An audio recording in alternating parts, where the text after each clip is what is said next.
divide en dos cámaras, una de diputados y otra de senadores. El Congreso de la Unión es concebido como el órgano de la pluralidad democrática por excelencia, pues en él convergen las principales corrientes políticas e ideológicas de nuestro país.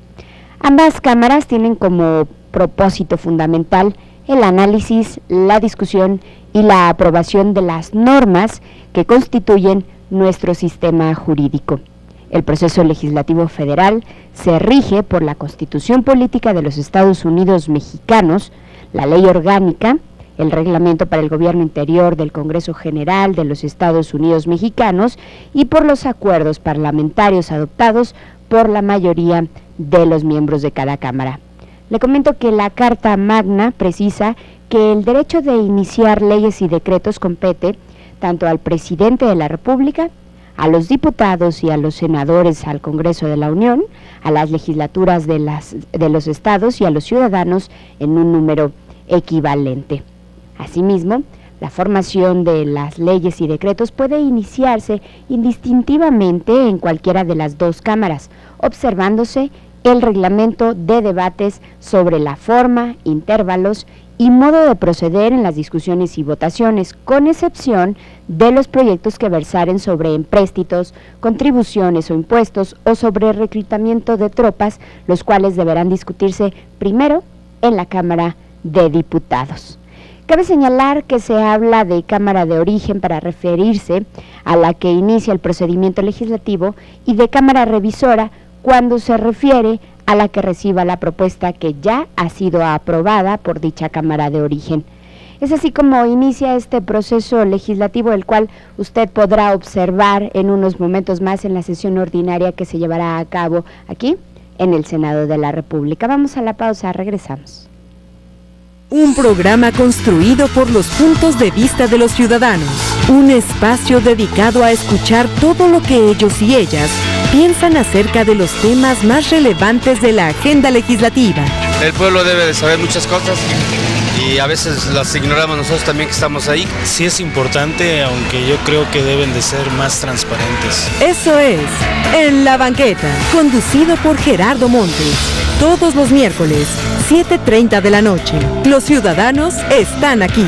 Canal del Congreso, el canal de la Unión. Seriales del Congreso presenta Domingo 8 p.m. Ambientada en la España del siglo de oro, descubre a través de esta serie las aventuras del legendario Águila Roja, un héroe enmascarado que no descansará hasta hacer valer la justicia. Padre, he pecado. He vuelto a matar. Pero has salvado a unos inocentes y le has devuelto la esperanza al pueblo. Al casarme con Cristina juré que nunca más usaría la violencia. Seriales del Congreso presenta Águila Roja, a las 8 p.m. en el canal del Congreso. Más que TV, somos cultura para disfrutar. Seriales del Congreso presenta esta semana en Amar en tiempos revueltos. ¿Qué ha pasado? Han detenido a tu madre en el parque. ¿Qué? ¿Cómo ha podido ocurrir? Tiene que haber sido una equivocación. Se lo dije, pero mira que ya... ¿Que le dijo qué? ¿Me quiere decir qué está pasando? Mario, Arturo y tu madre traficaban con obras de arte robadas. La única que se arriesgaba era tu madre. Ese sinvergüenza no hacía más que utilizarla. ¿Y usted lo sabía y no me dijo nada? No, yo no lo sabía, lo sospechaba, nada más. Amar en tiempos revueltos, de lunes a viernes, 11 de la noche. Solo aquí, Canal del Congreso, el canal de la Unión. Producción original, martes a las 10 p.m. Nos reuniremos con diferentes especialistas y expertos para analizar cómo es que los medios de comunicación y las nuevas tecnologías están contribuyendo a construir el modelo democrático de México. Acompáñanos en Código Democracia, un espacio de análisis y reflexión sobre medios de comunicación y su impacto en la sociedad. Acompáñanos en Código Democracia. ahora en su nuevo horario, martes a las 10 p.m. en el canal del Congreso. Más que TV, somos el debate sin cortes. Producción original, miércoles 9 p.m. Legisladores y expertos entablarán un diálogo abierto para analizar las propuestas y deliberaciones del Congreso de la Unión, decisiones que marcan la vida y el desarrollo de nuestro país. Ellos siempre ven hacia adelante. pero saben que solamente pueden ver hacia adelante si aclaran su pasado. Mesa de Diálogo con Javier Solórzano, miércoles a las 9 p.m. en el canal del Congreso. Más que TV, somos la opinión especializada.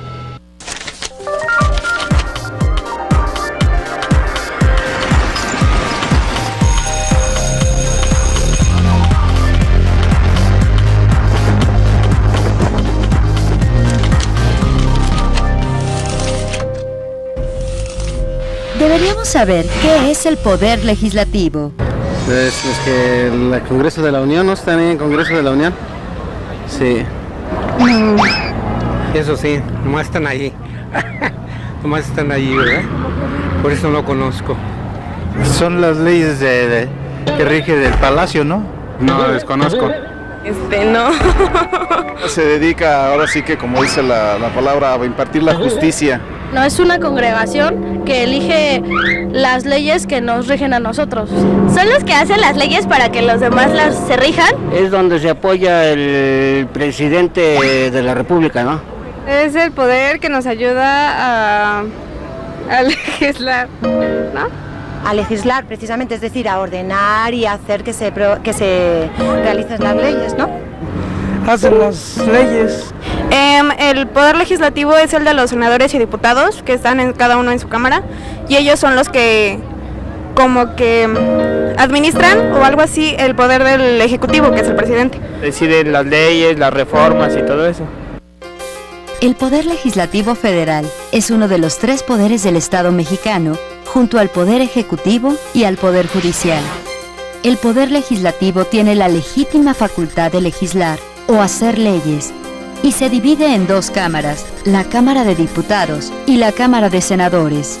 Ambas constituyen el Congreso Nacional, donde están representados todos los ciudadanos y estados del país. Los legisladores se organizan en grupos parlamentarios de acuerdo a los distintos partidos políticos de los que provienen, con sus diversos intereses, puntos de vista y convicciones. Por eso, el Poder Legislativo es un poder plural, un foro nacional para expresar, escuchar, dialogar, discernir, discutir, votar y aprobar o no las leyes y decretos que mejor sirvan al país y a la población. También tiene la función de vigilar que los otros poderes actúen conforme a las leyes. Se ocupa además de estudiar y decidir el presupuesto anual de ingresos y egresos de la Federación, así como de aprobar los tratados con otros países, entre otras labores. El Poder Legislativo es, en esencia, el portavoz del pueblo mexicano, y su deber es actuar en beneficio de todos los mexicanos. Agradezco que continúe la señal del canal del Congreso, el canal de la Unión. Asimismo, le agradezco todo su interés por el acontecer legislativo. Le comento que en unos momentos más se va a llevar a cabo la sesión ordinaria de este 17 de febrero del Senado de la República, en la cual se prevé que se lleve a cabo el análisis, la discusión y en su caso aprobación de diversos dictámenes que previamente han sido avalados en las comisiones de trabajo correspondientes. Por ello, le voy a comentar algunos de los dictámenes que se pondrán a consideración en esta sesión ordinaria, como se ha inscrito en el orden del día, para que usted tenga ese conocimiento de cuál será la actividad legislativa. Le comento, hay un dictamen de las Comisiones Unidas de Pesca y Acuacultura y de Estudios Legislativos, y este contiene proyecto de decreto por el que se reforman y adicionan los artículos 4 y 25 bis de la Ley General de Pesca y Acuacultura Sustentables.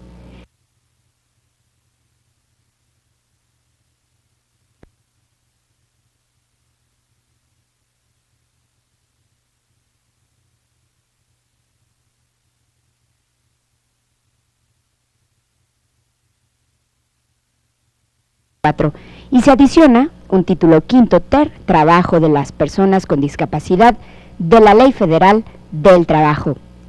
De las Comisiones Unidas de Puntos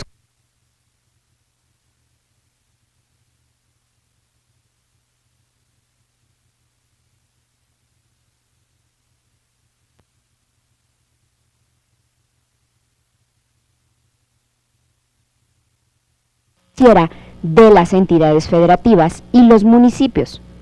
Asimismo, Hay diversos dictámenes que han sido enviados por parte de la Comisión de Asuntos Indígenas del Senado de la República. Estos contienen puntos de acuerdo, se los comento. Uno de ellos exhorta a la Comisión Nacional para el Desarrollo de los Pueblos Indígenas a informar sobre los programas y acciones que está ejecutando en la península de Yucatán en apoyo a las comunidades mayas. Otro que exhorta a la Secretaría de Desarrollo Social a que en las reglas de operación de alguna de las modalidades del programa de estancias infantiles para apoyar a madres trabajadoras aprobadas para el ejercicio fiscal 2015 se considere implementar estancias infantiles en los campos agrícolas en apoyo a las madres trabajadoras indígenas. Asimismo, hay uno que exhorta al Consejo Nacional de Fomento Educativo a considerar el número de comunidades indígenas y la población indígena infantil de los estados de Chiapas, Guerrero, Oaxaca, Veracruz, Estado de México y Puebla, y haga posible la igualdad de oportunidades para que accedan al sistema educativo nacional. Otro dictamen que se prevé sea discutido en esta sesión ordinaria es el que ha enviado la Comisión de Desarrollo Regional. Este contiene punto de acuerdo que exhorta al gobierno del estado de Guerrero a coordinar las acciones pertinentes que permitan a un mayor número de municipios con alta y muy alta marginación que forman parte de las regiones de Tierra Caliente y norte del estado de Guerrero acceder al Fondo de Apoyo en Actividad establecido en el Plan para el Desarrollo del Sur anunciado por el gobierno.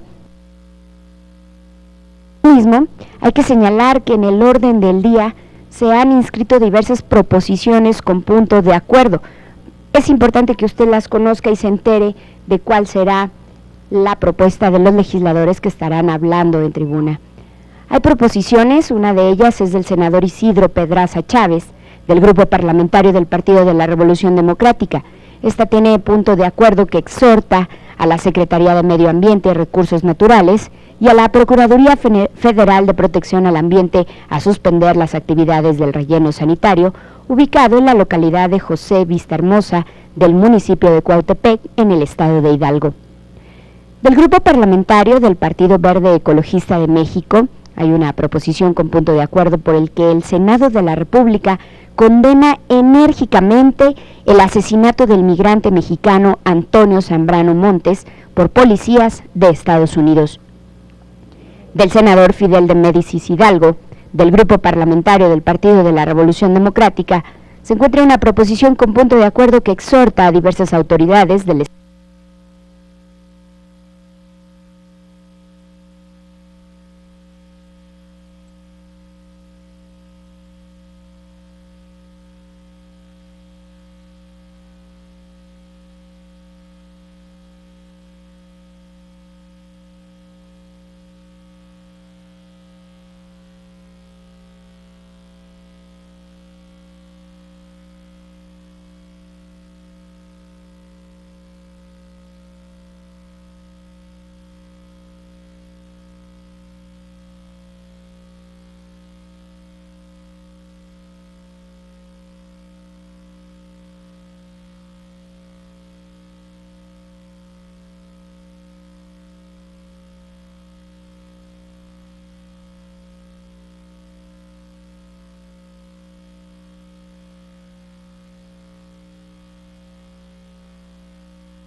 estas acciones a su permanencia en el futuro y a cambiar las circunstancias de dignidad, oportunidades y certidumbre para nuestra comunidad en los Estados Unidos. Yo estoy cierto de que en esta comunidad encontramos el mejor de nuestros valores y ciertamente que nuestra obligación como embajada, como consulados, está en trabajar precisamente alrededor de estos tres conceptos: dignidad, certidumbre, oportunidades, y que el esfuerzo consular está orientado para acompañarles en este proceso de aprovechar las oportunidades que darán estas acciones ejecutivas que ha tomado el gobierno de los Estados Unidos una vez que se supere este obstáculo judicial temporal, y evitar que haya abusos y ciertamente hacer que aprovechen de la mejor manera esta circunstancia para mejorar su nivel de vida y sus capacidades. Termino con una anécdota que me parece muy importante. Quizás a propósito de los estereotipos en economía y en población entre México y los Estados Unidos, lo único que nos queda es seguir lo que algún día me dijo Felipe González, expresidente de España, que había que seguir en política, que es la técnica evangélica. Porque el evangelio, me decía don Felipe, es muy poderoso para los creyentes porque es verdad revelada, es decir, es Dios mismo hablando al oído del creyente. Pero para el común de los mortales, todos nosotros, la mayoría, es verdad repetida, porque cada 8 días oímos lo mismo, lo mismo, lo mismo, lo mismo, y el mensaje algún día termina por permear. Al final, quizá ninguna relación sea tan basada en emociones que no tienen nada que ver con la realidad, con los hechos y los datos duros, y necesitamos difundir los hechos y los datos duros que sorprenden a los más educados norteamericanos, estadounidenses respecto de México, y que sorprenden también a los más educados mexicanos respecto de los Estados Unidos y de nuestra comunidad mexicoamericana en los Estados Unidos. Es cuanto. Muchísimas gracias, Marcela, por la oportunidad.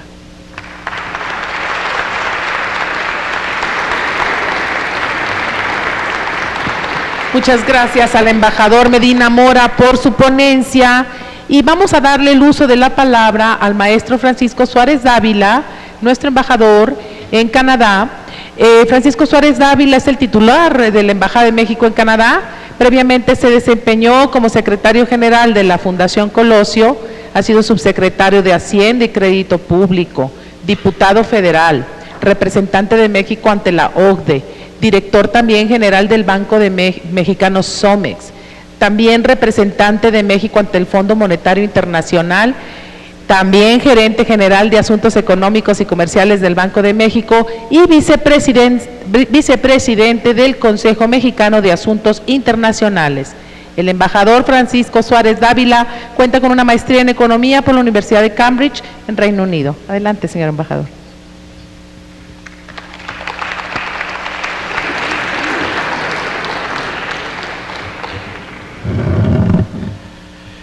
Muchas gracias, senadora Marcela Guerra, senadores, embajadores, cónsules, señoras y señores, me da mucho gusto ver a un grupo tan nutrido de estudiantes en esta reunión.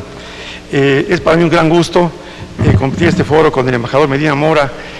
Comento que casi somos el 1 y el 2 de la selección de Norteamérica, porque compartimos, de hecho, muchos de los foros, tengo ese privilegio de hacerlo. Y por supuesto con 2 grandes cónsules de México, el cónsul del Río y el cónsul Sada. Me sumo a las felicitaciones al Senado de la República por esta gran iniciativa para realizar una evaluación de la política exterior. Quiero agradecer de manera especial a la embajadora Marcela Guerra, pero sobre todo no solamente el privilegio de estar aquí, sino gracias a la invitación puedo estar aquí y no como están en Ottawa ahorita mis colegas a menos 25 grados. Así que desde luego eso ya es ganancia, estar aquí y no a menos 25 grados. Al hablar del estado que guardan las relaciones entre Canadá y México, debo decir que la relación se ha nutrido de una activa y eficaz diplomacia parlamentaria derivada de 2 reuniones binacionales. La última celebrada en Ottawa, en que la senadora Guerra encabezó la delegación. Su contraparte fue el senador Nolan, que en ese momento era el presidente del Senado en funciones. Al día siguiente de que terminó las labores de la delegación mexicana, fue electo líder del Senado. O sea que, como me contó recientemente, le dimos muy buena suerte en lograr este cargo muy importante. Me voy a referir puntualmente a avances, retos y políticas. La mala noticia es que después de 2 excelentes paneles voy a ser un poco repetitivo. Creo que la buena noticia es que si se sumaran las ideas de estos 2 paneles, se podría integrar sin duda un consenso de América del Norte, lo cual habla de la importancia de las ideas. Aquí tenemos prácticamente lo que sería una cumbre eficaz de América del Norte. Comentarios puntuales. La relación con Canadá es una relación relativamente joven, se cumple precisamente el año pasado 70 años de relaciones diplomáticas, de ellas 20 años al impulso del Telecán. Primer presidente mexicano que visitó Ottawa fue el presidente López Mateos, tan cercano como 1959. Dos, hay que reconocer que hay juicios encontrados sobre el alcance de la relación. Para algunos, la relación entre México y Canadá es una relación estancada. La amistad es frágil. Somos solo los vecinos del vecino. Hay una agenda inconclusa. Algunos canadienses ignoran que somos parte de América del Norte y quieren celosamente preservar una relación especial con los Estados Unidos en que México es solo el tercero en discordia. Consideran que somos competencia y no complemento.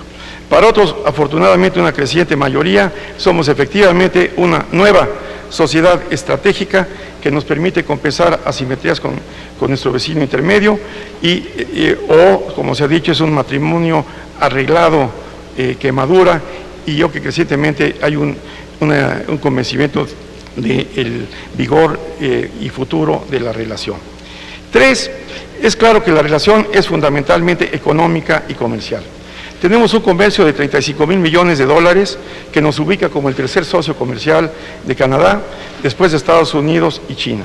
En Canadá ignoran que de hecho tenemos ya un comercio mucho más importante que su madre patria, que es Inglaterra, o que en términos de los recientes acuerdos, mucho más de Canadá, más importante que Francia, más importante que Japón, más importante que Corea y desde luego mucho más importante que, por ejemplo, Brasil. En segundo lugar, también hay que comentar que esta relación se transformó, como aquí ya se ha dicho, de una relación de intercambio y compraventa de bienes y servicios a una integración de grandes cadenas productivas. Es nuestra cuarta fuente de inversión extranjera directa. Aquí vale la pena destacar, yo creo que uno de los mejores ejemplos de una inversión extranjera directa que realmente tiene una enorme importancia para la economía nacional. Bombardier detonó la creación de un polo de desarrollo aeroespacial en Querétaro. Actualmente esto se convierte en un gran centro aeroespacial con alrededor de 40 empresas. Canadá invierte mucho en minerías, es un sector controvertido, hay empresas que tienen buenas prácticas, otras no tantas. Es nuestra segunda fuente de turistas, después de Estados Unidos. Tenemos alrededor de 1.800.000 turistas que nos visitan cada año, pero para ponerlo en perspectiva, hay 3 ciudades canadienses que envían a México más turistas que toda España junta. Hay un poco el problema de que básicamente vienen a disfrutar del sol, la arena y las margaritas, y un poco la estrategia es un poco que se extienda también a nuestras actividades culturales. Existe un importante movimiento de bienes de personas. Desde hace 40 años quiero destacar una buena práctica, que es desde 40 años existe el programa de trabajadores agrícolas temporales, alrededor de 20,000 trabajadores, pero son trabajadores que llegan bajo un marco legal que sobre todo protege sus derechos sociales. Obviamente hay casos de excepción, pero hay mecanismos de evaluación para resolver los problemas que se presentan. Tenemos un andamiaje institucional, creo que muy importante, siempre activo. No solamente son las reuniones cumbres, yo diría hay un andamiaje institucional que son la Alianza Estratégica México-Canadá, que ha funcionado durante 10 años, tiene 8 grupos de trabajo que funcionan, hay una acción conjunta suscrita por los 2 gobiernos, hay reuniones a nivel de migración, técnico, político, militares. Todo este esfuerzo está sustentado por 5 grandes consulados. Tenemos el segundo mayor número de consulados después de Estados Unidos. Espero que se dé pronto el de Winnipeg, que está un poco atrapado ahorita en la austeridad, pero hay un gran entusiasmo de que se establezca un consulado en la zona de Winnipeg. Principales retos. El principal irritante de la relación es la introducción por parte del gobierno del primer ministro Harper de las visas a viajeros mexicanos. Para nosotros es un programa práctico y de principio, para ellos es un claro daño económico. Como sea, y lo comentó recientemente, creo que lo que se aplica de la irritación que hay en Canadá frente a Estados Unidos por Keystone, se pueden aplicar las mismas palabras de la irritación que existe en México con respecto a las visas. Es un irritante que ha permeado y contaminado toda la relación a todos los niveles y significa un daño económico importante para Canadá. Creo que logrado convencer a prácticamente todos los canadienses, salvo a uno, pero desafortunadamente ese uno es el que toma las decisiones. Entonces espero que pronto se pueda convencer de esto. 2, el gran rezago, es un segundo punto que quiero subrayar, el gran rezago que existe en una amplia relación económica, comercial y de inversiones frente a una limitadísima relación educativa y tecnológica en ambas direcciones. 3. Existen diferencias en los temas políticos multilaterales. Esto se mide por la poca coincidencia de votos de Canadá y México en la ONU. Canadá ha tomado una posición muy conservadora, por ejemplo, en temas ambientales y de cambio climático, y abandonó su tradicional visión de gran altura, multilateralista, pacifista y de equilibrios. Junto con México se opuso a la invasión de Irak. Se volvió una política exterior muy agresiva y belicista, más que la de los propios Estados Unidos, en los temas de Rusia, Ucrania o Medio Oriente, Israel, lo cual en parte se debe a una marcada influencia de las matemáticas electorales sobre la política exterior. 4. No está clara la prioridad que el gobierno canadiense le da a los temas vinculados con América del Norte y América Latina, como ya se ha comentado. Tiene ahora una mayor visibilidad las nuevas negociaciones comerciales con Europa hacia Oriente y hacia Oriente. Situación estratégica actual.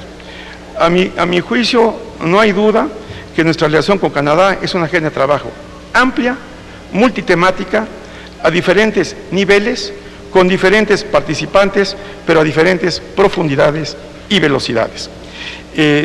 2, y esto lo quiero subrayar, existe una base amplia de apoyo hacia México, de agrupaciones y líderes empresariales, y un amplio grupo de intelectuales y líderes de opinión. Quiero referirme aquí a la presentación y presencia de Tom Daquino. Él ha sido, aparte de muy buen amigo, agradezco sus comentarios, él ha sido un gran líder desde 1994, precisamente en conformar esta base de apoyo en México. Y Tom Daquino recientemente se escribió, ha sido uno de los líderes canadienses que en los últimos 25 años ha tenido la mayor influencia en las políticas públicas. Así que tenemos a un buen amigo. Paul Heimbecker, quien recomienda... Paul Heimbecker es un destacado internacionalista canadiense. Recientemente, hace 3 días, escribió un artículo muy sonado que se llama 10 fórmulas para enmendar los daños causados por la política de Harper. Su segunda recomendación, su segunda prioridad y recomendaciones: dar a México la atención y el respeto que merece. Esta es la línea principal periódico de Canadá. Dar a México la atención y el respeto que merece. Es nuestro tercer socio comercial. 250,000 mexicanos visitaban a Canadá anualmente hasta que la imposición arbitraria de Ottawa del requisito de visas lo redujo a la mitad. Un costo acumulado para la economía canadiense aproximándose a $1,000 millones. El manejo incompetente de Ottawa de este expediente hizo que el presidente de México cancelara su visita a Canadá el año pasado. No lo podría expresar mejor que este párrafo. 3. El nuevo espíritu se deriva también de las evaluaciones que se hicieron el año pasado en diversos foros académicos empresariales sobre los 20 años de NAFTA. Efectivamente, como se dijo en el panel anterior, se concluyó que NAFTA en 20 años cumplió sus objetivos de comercio. Puede haber algunas críticas de lo que no hizo, pero ahora se debe pasar a una nueva etapa y a nuevos instrumentos para impulsar una región más dinámica y competitiva. Esta visión se sustenta, como ya se ha dicho, en lo que puede ser la década de la región de América del Norte. Esto hay que subrayarlo. Frente a un horizonte mundial en que Europa está estancada, el euro en crisis, Japón estancado, Medio Oriente en crisis, esta es la zona donde tenemos unas tasas de crecimiento bastante razonables de 3%. México es ya ahora, medida por un indicador que se llama el TPP, México es ya ahorita una economía más grande que la de Canadá, pero en conjunto el PIB, el Producto Interno Bruto de los 3 países es mayor que la de Europa y mayor que China. El comercio intrarregional es mayor del comercio de la región con China y con Europa, lo cual significa que hay artículos que dicen está muy bien buscar hacia Europa, está muy bien buscar hacia China, pero las cifras más importantes están dentro de la propia región de Norteamérica. Impulso de la agenda energética, ya se ha comentado mucho de esto. Yo lo que aquí quiero subrayar es que aquí hay singulares ventajas de cooperación con Canadá porque tenemos características y complementariedades muy parecidas. Requerimos colaborar, ya se está colaborando, y esto no tiene que ver con la caída de precios del petróleo.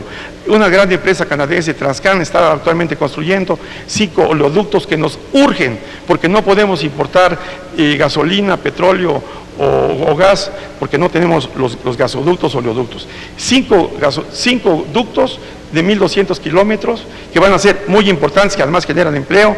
Y ya se comentó el caso de ATCO, una empresa canadiense que está creando el ducto de Tula, como un caso concreto, también tiene que ver con ductos. Esto parece que es muy importante. Tiene una reglamentación muy parecida. En Alberta tienen los mismos problemas con nosotros, con las comunidades, usar técnicas de shale gas que sean eficientes en cuanto a no contaminar el agua, uso eficiente del agua. Hay enormes posibilidades. El tema de la cadena educativa y de innovación. Parto de lo que ha sido una zona, lo subrayo, de desastre. Miren, hay 180 convenios firmados entre universidades, escuelas, think tanks, gobiernos de los estados canadienses y mexicanas.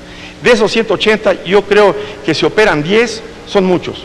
Pero aquí creo que hay buenas noticias y aquí quiero subrayar el trabajo que ha desarrollado la Subsecretaría de América del Norte junto con el AMEXID, porque se está lanzando ya un FOBESI, como el que se dijo, el foro de bilateral de educación superior, innovación e investigación, que se ha hecho con Estados Unidos, tendrá que ser ajustado a las características de Canadá, está ya en camino. Se monta un programa de becas que se llama Proyecta 10,000, actualmente hay como 4 o 5 mil becarios mexicanos en Canadá, pero ya hay un primer esfuerzo, 10,000, estamos duplicando. Hay un enorme problema, por cierto, en términos de aspectos básicos como enseñanza de idiomas y demás. Y vamos a avanzar un acuerdo científico y tecnológico que parece muy importante. Las comisiones legislativas mexicanas en esta materia de ciencia y tecnología han sido muy importantes. Aquí sí hago una yo diría, enfática señal de apoyo para que la Secretaría de Educación Pública y el CONACYT nos apoyen, porque es un elemento muy fundamental de política exterior y Canadá no está en su mapa. Entonces, sí quiero decir, y aquí ojalá el legislativo nos apoye, que pongan a Canadá en el mapa, porque no solamente son otros países. Movilidad de personas, ya comenté, vamos a seguir trabajando sobre las visas, están avanzando algunas que son importantes, como el Canada Plus, que por lo menos quien ya tiene visa previa de Canadá o de Estados Unidos, más o menos se agiliza, hay un cierto esfuerzo. Con ese muy pequeño esfuerzo, la cifra, México tiene el cuarto crecimiento de país, es lo que diga, lo que Canadá está perdiendo, es el cuarto país, los crecimientos, China, Brasil, la India y luego México. Con este pequeño esfuerzo han aumentado, casi se han duplicado los mexicanos que están viajando a Canadá, es su primer esfuerzo. Se están interconectando Global Entry, Nexus y Sentry. En negociaciones comerciales, ya se ha dicho, estamos trabajando con los canadienses, en el TPP, que se ve muy difícil, pero hay un caso ya concreto en que estamos trabajando para corregir la asimetría que existe entre Canadá y México y Estados Unidos. Los americanos nos pusieron una cosa que se llama, sobre la carne mexicano-canadiense, una práctica discriminatoria, que es, si es carne canadiense, es made in Canada, si es carne mexicana, es México. Eso significa que bajo el paraguas de Buy American es una práctica discriminatoria, proteccionista. Canadá y México demandaron a Estados Unidos ante la Organización Mundial del Turismo. Ya ganamos 2 decisiones, hay una tercera que viene ahorita. Es una idea de cómo trabajamos juntos, podemos trabajar juntos en áreas que nos afectan a los países. Y desde luego lo que aquí se dijo, la forma de evaluar NAFTA no es abriéndolo, sino quizás a través de otros tratados. Estamos trabajando en ampliar mecanismos de financiamiento, como un acuerdo reciente de Banco de Comercio Exterior y Scotiabank. Ya se ha comentado, ya es un tema de agenda trabajar con Canadá en la agenda regional, desde luego trabajar con Cuba. Aquí hay un hecho histórico muy importante. Los únicos países en todo el continente que mantuvieron relaciones con Cuba al triunfo de la Revolución Cubana y la han mantenido en forma absolutamente ininterrumpida somos Canadá y México. Esto ofrece grandes oportunidades, se está trabajando, como aquí ya se dijo, también en la cooperación con el Caribe, el caso de Haití, posibles desastres naturales, está ya en la agenda trilateral y desde luego con Centroamérica, en que otra vez hay que recordar, Canadá trabajó con nosotros en Contador.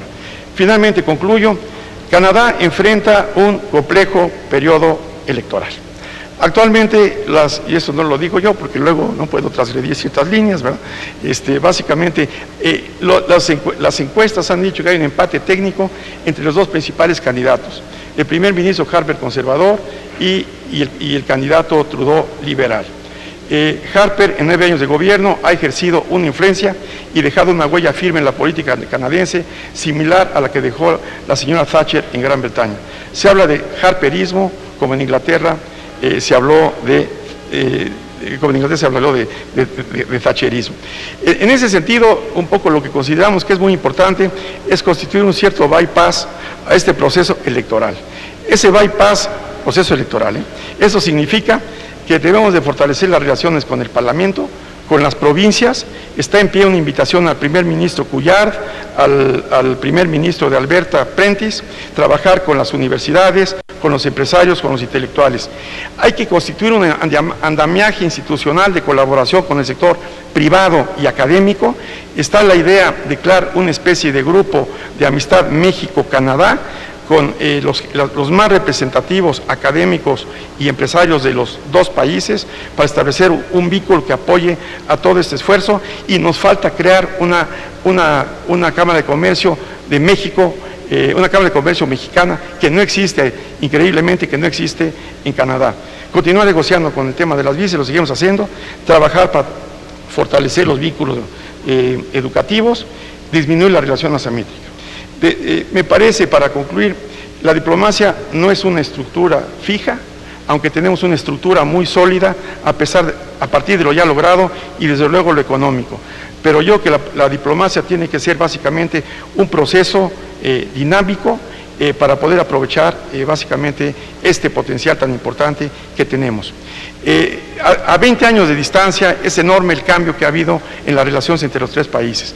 Yo creo que como aquí este espíritu que se da en los dos paneles, yo vislumbro que en 20 años se pueda ver que México actuó como el motor de crecimiento de la región, con tasas de crecimiento de 4, 5 o 6%, sustentadas en el potencial energético, el potencial en infraestructura, el potencial energético, que lo que está lanzando ya es la reindustrialización del país, con importantes vinculaciones con las manufacturas. Esto va a pasar a nivel de los tres países de la región, sustentadas en esta interconexión energética. Yo que a través de una creciente apertura de los flujos de mano de obra y vinculados con esto, un nuevo esquema de innovación del continente. Eso es lo que creo que se podrá decir 20 años, a 20 años de distancia, como lo estamos diciendo de NAFTA, y creo que es algo que se puede hacer, y en función de lo que aquí se ha dicho en estos dos paneles, no es una utopía, es algo que se puede hacer perfectamente bien. Muchas gracias.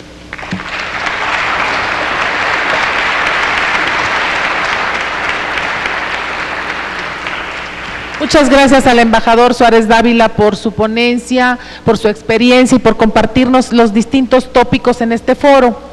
Quiero dar la bienvenida a mi colega senador Juan Carlos Romero Hicks, que además es presidente de la Comisión de Educación del Senado de la República e integrante secretario de la Comisión de Relaciones Exteriores para América del Norte. Ahora vamos a pasar a darle la palabra al ingeniero Carlos Manuel Sada Solana. Carlos Manuel Sada Solana es el actual cónsul general de México en Los Ángeles. Anteriormente ha ocupado distintos cargos, entre los que destacan cónsul general de México en Nueva York, ministro también para relaciones con el Congreso de la Embajada de México en Estados Unidos, cónsul general de México en Chicago, cónsul general de México en San Antonio, presidente municipal de la ciudad de Oaxaca, y cónsul general de México en Toronto y secretario de Planeación y Desarrollo del Estado de Oaxaca. El cónsul Carlos Manuel Sada es ingeniero industrial por la Universidad Iberoamericana y realizó estudios de posgrado en la Universidad de Newcastle, en la Universidad de Delft. Tiene usted el uso de la palabra.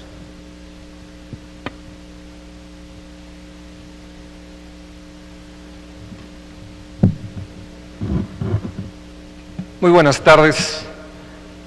Es un honor y un privilegio estar participando en este tan selecto panel y sobre todo en este ciclo de conferencias, mesas redondas, discusiones que se tiene en torno a la política exterior de México y la relevancia de esta en el mundo.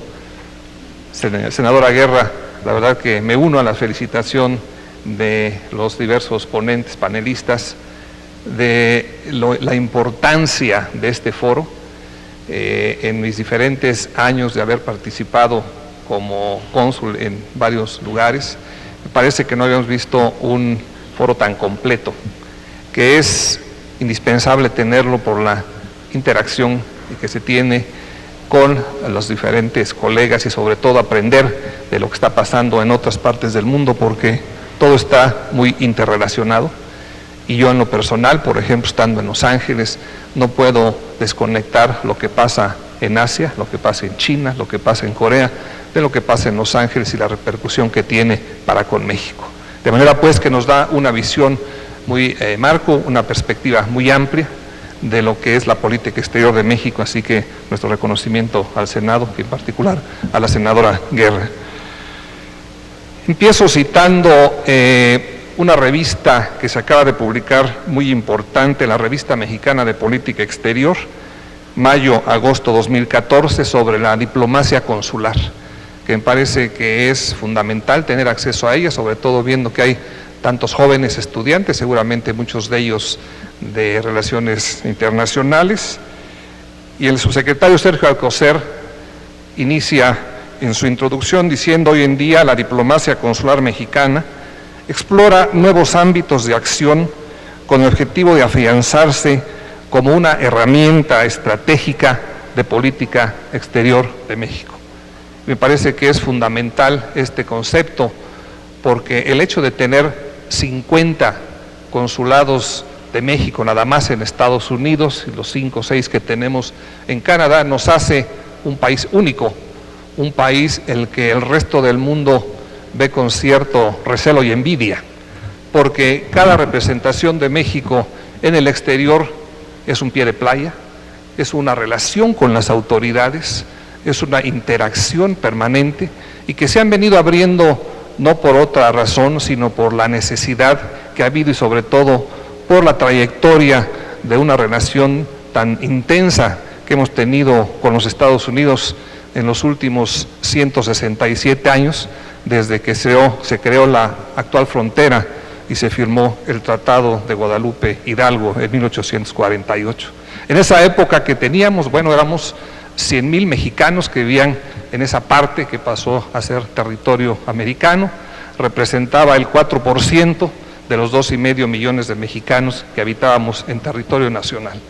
A la vuelta de todos estos años, tenemos, ya lo ha mencionado el señor embajador y algunos otros ponentes, tenemos una comunidad de 35 millones de mexicanos mexicoamericanos que representan, vistos de esa óptica, el 30% de la población mexicana, juzgando México teniendo 110, 112 millones de habitantes, y entre ellos hay 11, 12 millones de mexicanos, no todos indocumentados como incorrectamente se señala, la mitad de ellos documentados con papeles, residentes legales, y la mitad de ellos sí, sin documentos.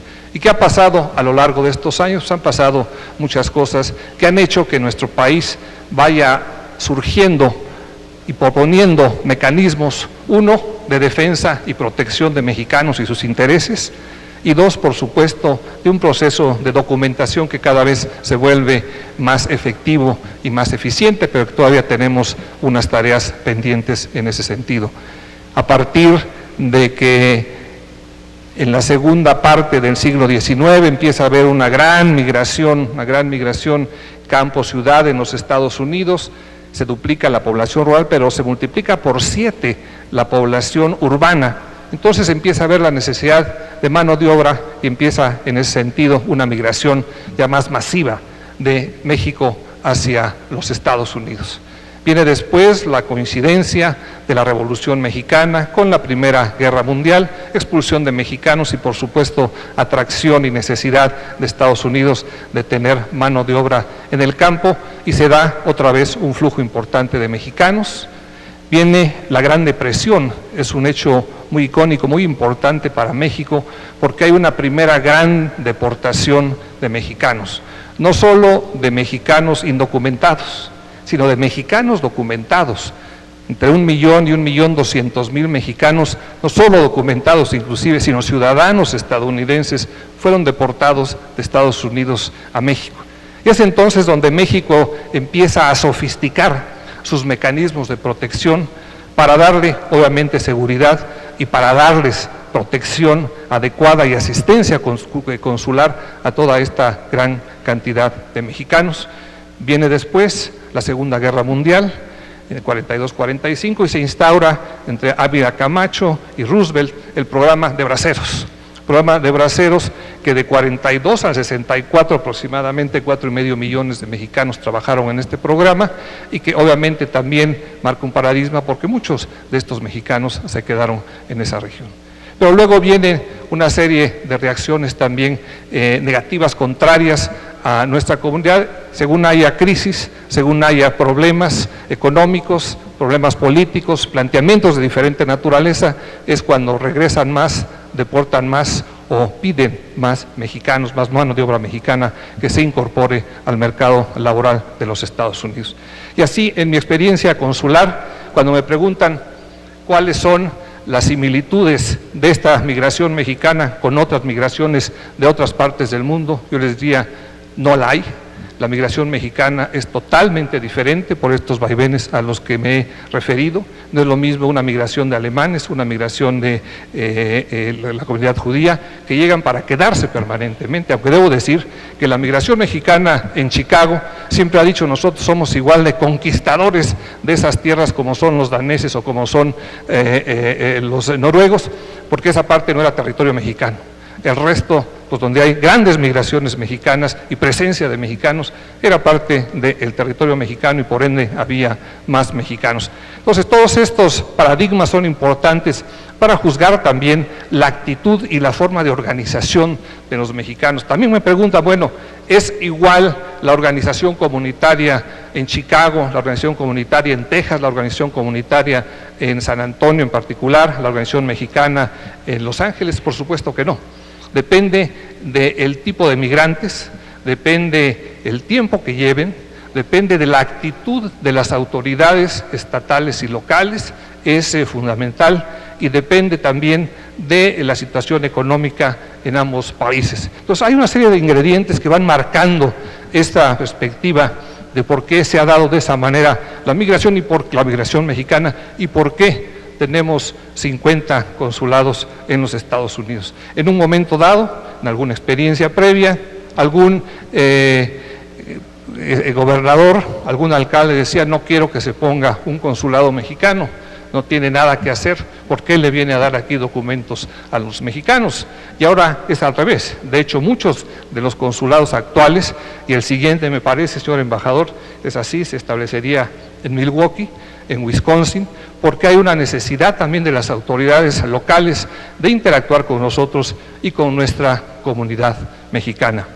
¿Qué ha pasado también en este interreino, en este periodo tan largo de esta relación? Por supuesto, ha habido medidas migratorias muy duras, la más partiendo de 1986, en donde se firma la famosa acta de alivio migratorio. En ese entonces fue una reforma migratoria que se firma por el presidente Reagan, que se llama la IRCA, Immigration Reform and Control Act, en donde se legalizan o se pueden documentar aproximadamente 3 millones de personas, un gran porcentaje de ellos de mexicanos, pero luego en sentido contrario viene en 1996 la famosa IRIRA, que es para la migración ilegal. Entonces esa ley es la que prevalece hasta el momento y si la ven ustedes, es una ley que rompe la famosa circularidad entre México y los Estados Unidos y propicia el que ya no viaje el mexicano hacia los Estados Unidos, en sentido contrario, familias mexicanas les veíamos pasando la frontera con esposas e hijos. Esto es algo que tenemos actualmente. Y tomemos el caso de California, que es muy representativo. En 1994, el famoso gobernador en ese entonces, Pete Wilson, firma esta resolución para negar los servicios a los mexicanos. ¿Y qué es lo que sucede al final del día? Se cataliza la migración en contra de esas posturas antimigrantes y hoy por hoy, a la vuelta de 20 años, podemos decir que California es el estado con una política migratoria más abierta, más condescendiente, más democrática y que los actores políticos de California interactúan de manera permanente con nuestra comunidad. Nos preguntarán, bueno, ¿por qué la política migratoria está siendo dictada por un Estado?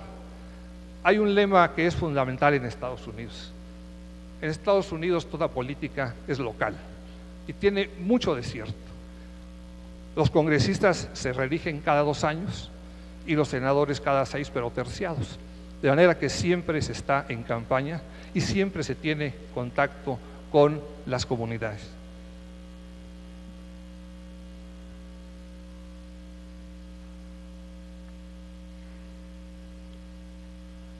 Y esto es lo que está sucediendo en muchos lugares de la Unión Americana. Me brinco al tema de DACA y DAPA, porque lo tenemos como antecedente que en el 2012 el presidente Obama lanza esta iniciativa para los DACAs, es decir, para los muchachos que llegaron antes de cumplir los 16 años de edad. Y si hacemos un corte al día de ayer, según cifras del Departamento de Seguridad Interior, Homeland Security, de los casi 700,000 registros, por ahí del orden de los 580,000, 600,000 en todos Estados Unidos, adivinen de qué nacionalidad son mexicanos.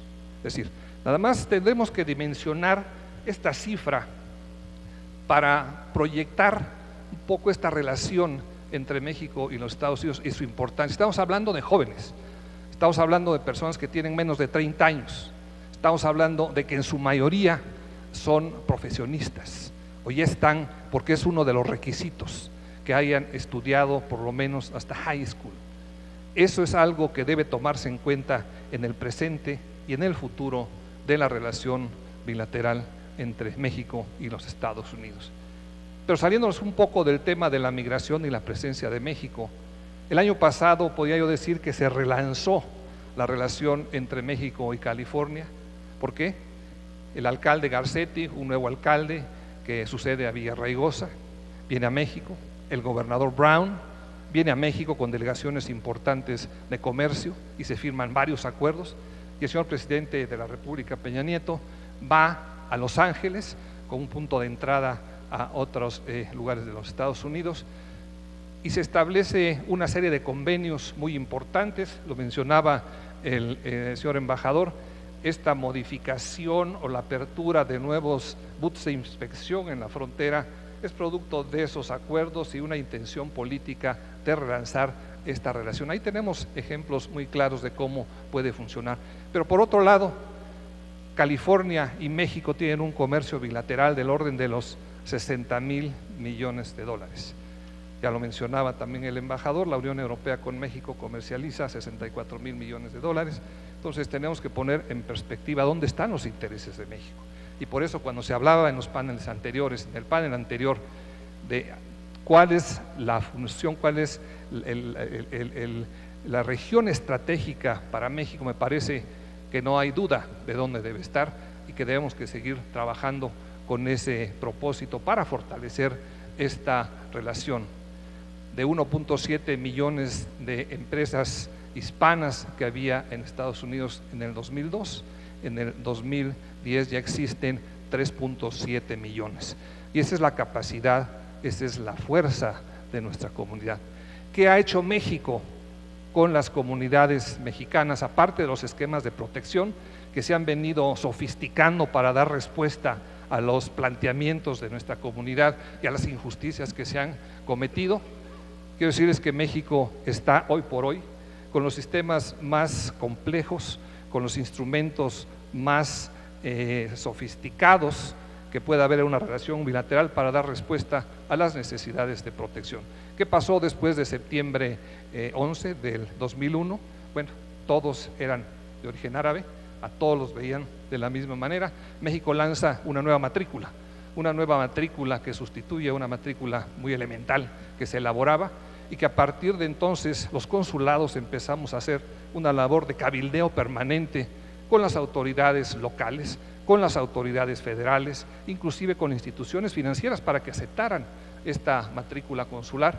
Y hoy por hoy, si ustedes ven cómo está posicionada la matrícula consular, si toman instancias federales, este tema de DACA es un tema federal, abren la página, ven que la matrícula consular es reconocida. Si toman instancias locales, licencias de manejo en California, la matrícula consular está reconocida, y ya no digamos obviamente otras instancias más locales. Por supuesto, ahí tenemos una factura pendiente porque la matrícula consular no se acepta en México, y si hemos hecho lobby permanente para que se pueda hacer, no lo hemos logrado, y sin embargo ahí en Estados Unidos ya es algo que se acepta de manera permanente. Hemos llegado al grado tal de sofisticación que en este propósito de la emisión de licencias de manejo que se empezó el 1 de enero de este año en California, la matrícula consular tiene ya un chip electrónico, y los sistemas electrónicos de México y del estado de California ya se habla. La matrícula consular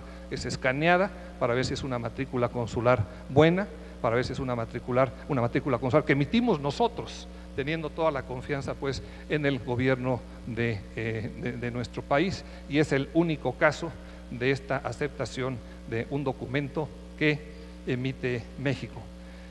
Pero a través de los diferentes años también México ha tomado decisiones que me parecen muy importantes, que han tenido un impacto muy favorable en la diáspora mexicana, con todos los vaivenes que ha habido en esta relación. Yo no diría la diáspora mexicana, diría las diásporas mexicanas que existen en Estados Unidos, y ahora abundaré un poquito por qué diásporas y no diáspora mexicana.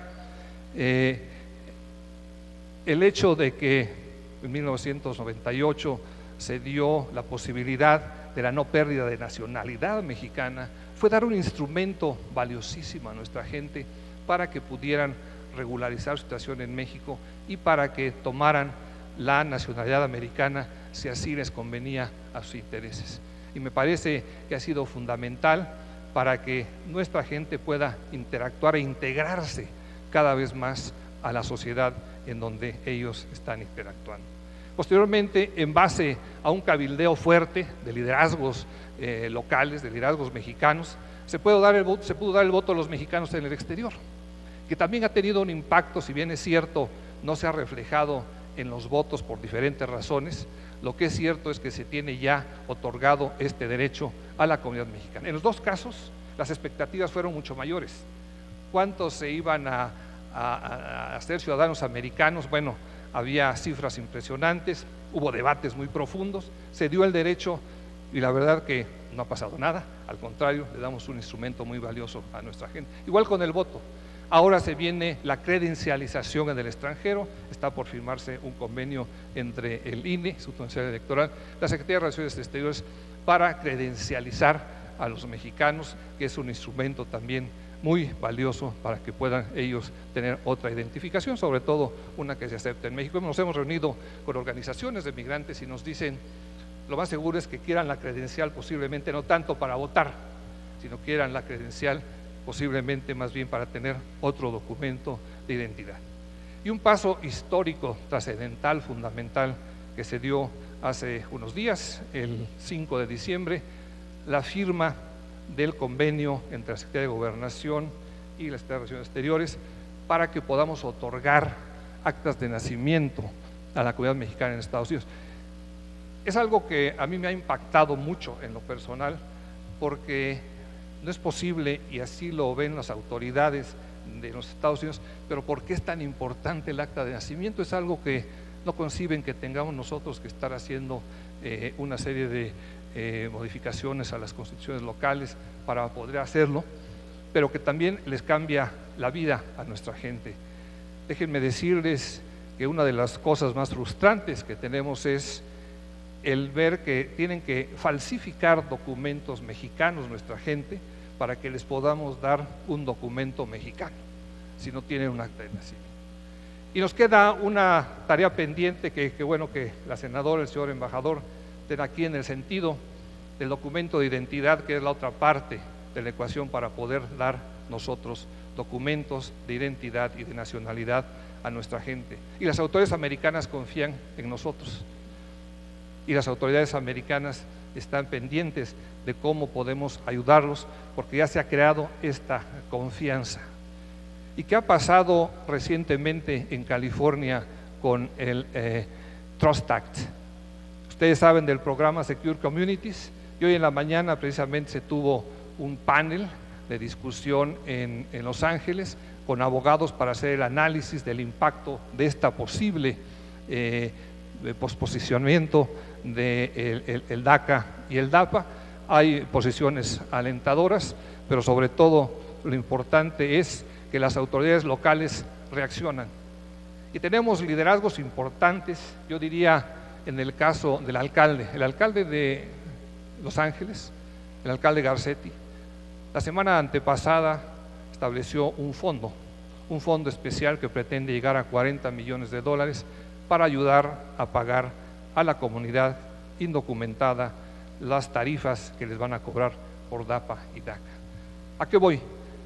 A que los aliados locales son fundamentales para este propósito.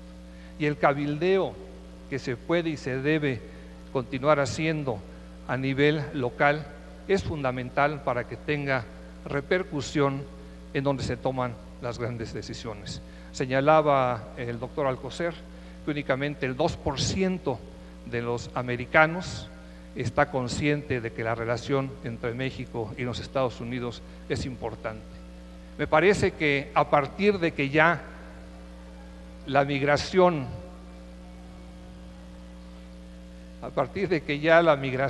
mexicana prácticamente está en ceros, hay un nuevo paradigma. Tenemos que hacer una reingeniería de la actividad consular y enfocar nuestros esfuerzos, obviamente cada consulado es diferente, en labores más de promoción, en labores más de actividades que tengan que ver con el comercio, y algo muy importante, el empoderamiento de nuestra comunidad, haciendo que se integren a la sociedad en la que viven, partiendo de los documentos. Pero quiero decirles que en Los Ángeles he visto algo muy relevante, que es precisamente que las organizaciones de mexicanos ya no están, por un lado, ya no necesitan tanto de nosotros, lo cual es bueno y es malo, pero por otro lado también están viendo la forma en que puedan ser ya sujetos de crédito en Estados Unidos y continuar abriéndose espacios. ¿Quién es el segundo hombre más importante en la política de California hoy por hoy, que es la séptima economía más grande del mundo? Es el senador Kevin de León, un muchacho joven, no solo mexicoamericano, nacido en Tijuana y con obviamente una orientación binacional muy importante. Me parece que esos son los retos que tenemos. Veo aquí a Paco de la Torre, que es el director ejecutivo del Instituto del Cáncer del Exterior, y que también se está rediseñando lo que es el Consejo Consultivo del IME para que los liderazgos abran más espacios en los Estados Unidos, que es donde se van a quedar. Concluyo diciendo que es importante que el lobby que tenemos que hacer tiene que ser conjuntamente también con las comunidades mexicanas en los Estados Unidos. Tenemos sí 6 millones de indocumentados, pero tenemos sí 6 millones de personas que son documentadas, que están haciendo negocios sistemáticamente, y me parece que no hemos tenido la visión o la capacidad de que estas diásporas se conviertan en una gran diáspora mexicana que tenga un cabildeo permanente en los diferentes niveles de la política de los Estados Unidos, inclusive en el Congreso de los Estados Unidos.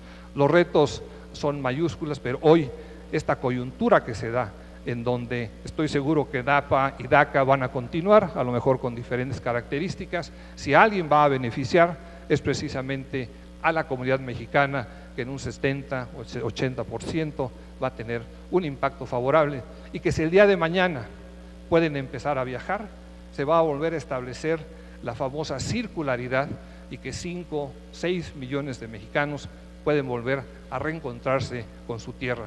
Me parece que es un tema de mucha reflexión para que las políticas mexicanas se ajusten a lo que es esta realidad y el impacto que va a tener en el corto, mediano y largo plazo. Muchas gracias. Muchas gracias al cónsul Manuel Sada Solana por su intervención, y vamos a dar el uso de la palabra al embajador Francisco del Río López. Francisco del Río López actualmente es el titular del Consulado General de México en Montreal y previamente se desempeñó como embajador de México en Argentina.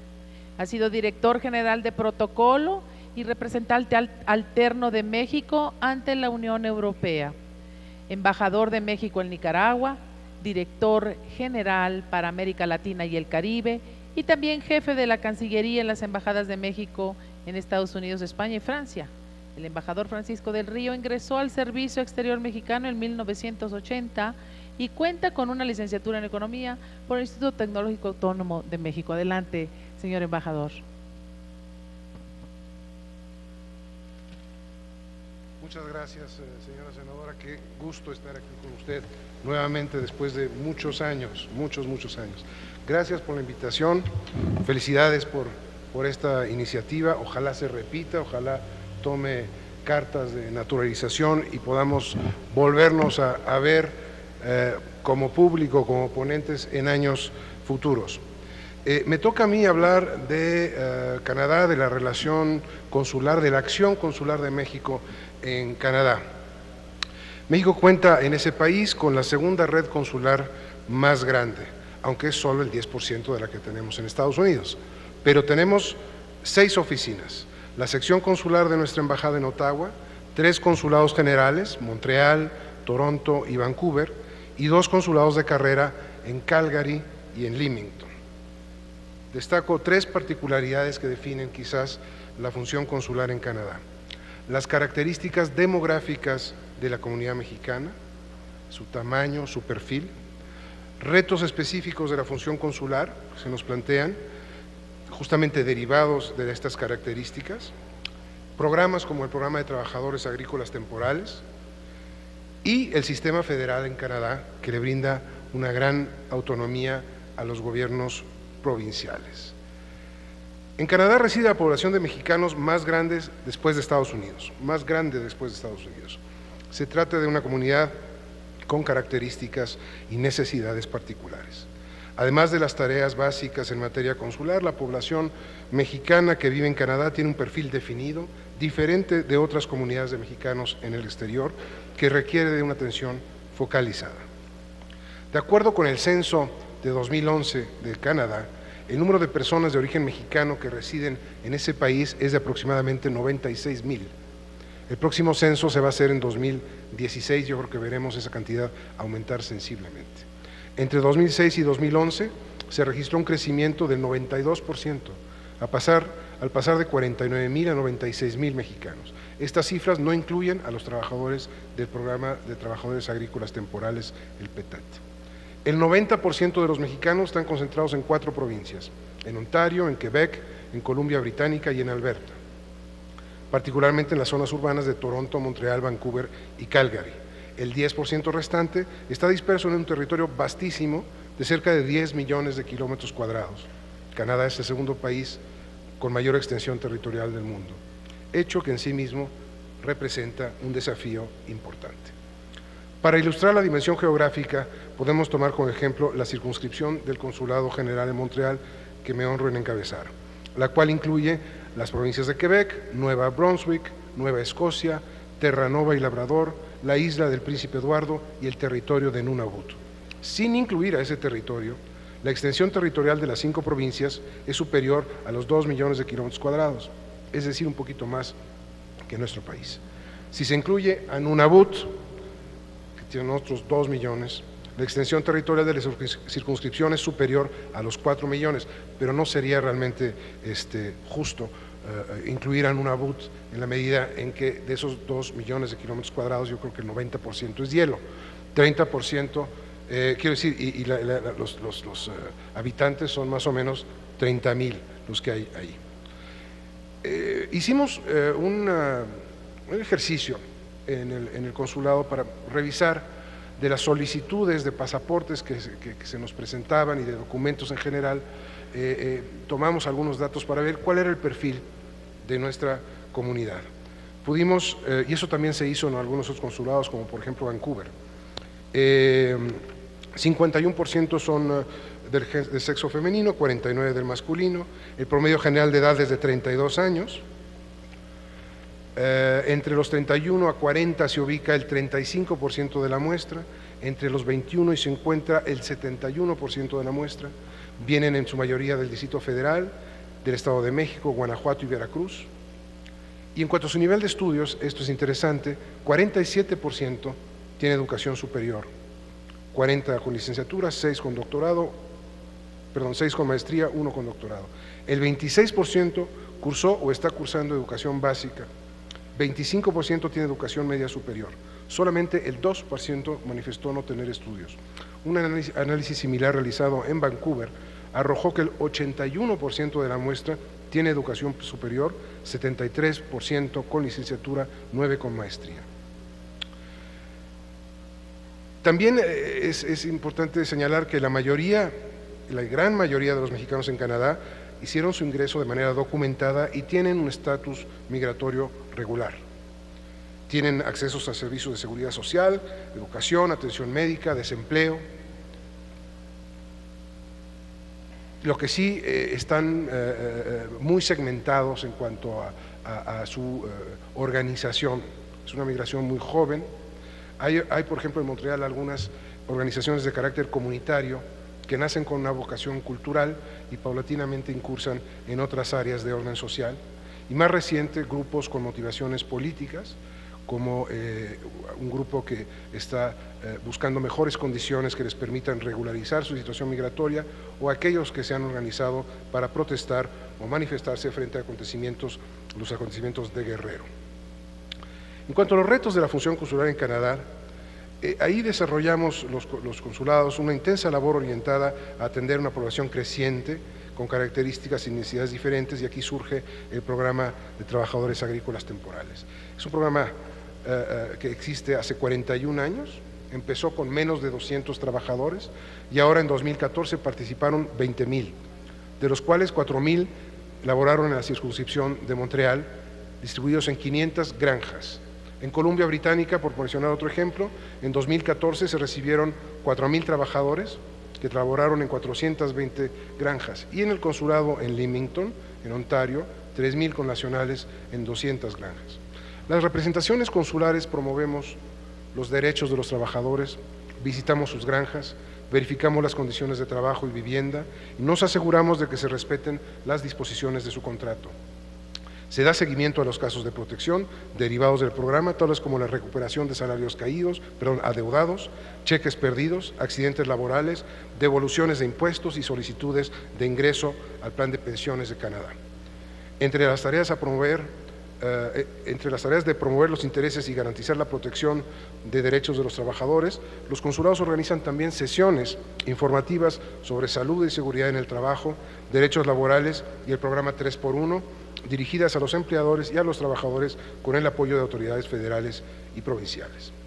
No obstante que los consulados realizan un esfuerzo significativo por visitar el mayor número de granjas posibles, la escasez de recursos humanos y presupuestarios son una limitante para ampliar el rango de atención y la supervisión de los lugares de trabajo en su totalidad. Además, se percibe que el gobierno canadiense busca limitar su participación en el programa y dejarlo cada vez más en manos de los empleadores, lo que podría derivar en una relajación de los controles y garantías laborales para nuestros trabajadores. La red consular debe coadyuvar con la continuidad del programa mediante una comunicación ágil y constante con las autoridades provinciales y los empleadores. Debemos redoblar los esfuerzos de supervisión para garantizar que los derechos laborales sean plenamente respetados y continuar impulsando esquemas que beneficien a los trabajadores. Hay que explorar también la posibilidad de utilizar la experiencia acumulada en el PETAT para trabajar de replicar este exitoso esquema en otros sectores que requieren de la participación de trabajadores extranjeros semicalificados. El caso de estos trabajadores del PETAT ilustra solamente una de las peculiaridades de un sector de la comunidad. Aunado a esto, las circunstancias específicas que los mexicanos enfrentan en ese país generan retos importantes para los consulados en términos de proveeduría de servicios consulares de manera oportuna. El crecimiento de la población mexicana, las especificidades de su perfil y la complejidad que representa el reto de proveer asistencia y protección consular a una población con necesidades diversas, requiere de un ejercicio de autoevaluación constante que nos permita avanzar en el diseño de programas más focalizados a las circunstancias de los mexicanos en Canadá. Este planteamiento deberá estar acompañado de una estrategia integral de fortalecimiento de la red consular, la cual pasaría por acciones como la apertura del consulado en Winnipeg, a la que se refirió el señor embajador, el fortalecimiento de los consulados existentes y la ampliación y fortalecimiento de la red de cónsules honorarios. El sistema político canadiense se caracteriza por un acentuado federalismo que rige las relaciones y la distribución de funciones y competencias entre el gobierno federal y los gobiernos provinciales. Las provincias canadienses gozan de un amplio margen de autonomía que se ve reflejado en prácticamente toda la agenda pública: economía, fiscalidad, educación, servicios sociales, incluyendo una proyección internacional muy dinámica. En Quebec, por ejemplo, existe una sólida tesis en torno a una identidad nacional claramente definida, reconocida inclusive por el Parlamento canadiense, que considera a Quebec como una nación dentro de un Canadá unido.